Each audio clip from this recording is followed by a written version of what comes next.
যারা সর্ষে ইলিশ বাটা রান্না করতে পারে না তাদের জন্য এই রেসিপি। তো আমি এখানে পেঁয়াজ বাটা দিয়ে নিয়েছি এক বাটি।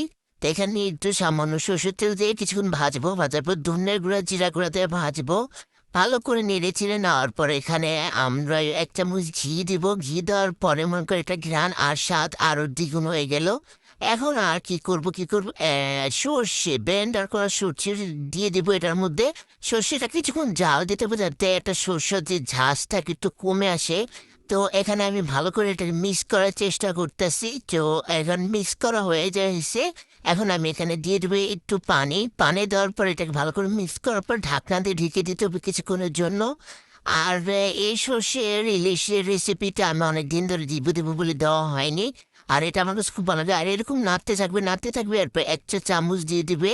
দেওয়ার পরে এখন এই যে ঢাকনা দিয়ে দিছি বলে ফেলছে আগে। তো এখন আমার এটা হয়ে গেছে, হওয়ার পর আমি এখানে দেবো ইলিশ। আর ইলিশ আমি ভাজিনি, এভাবে দিয়ে দিছি। এভাবে খেতে পারলে অনেক বেশি মজা লাগে। তো ভাজা ছেড়ে দেওয়ার পর আর একটু পানি দিয়ে নিবো, দেওয়ার পর ঢাকনা দিয়ে ঢেকে দিলাম।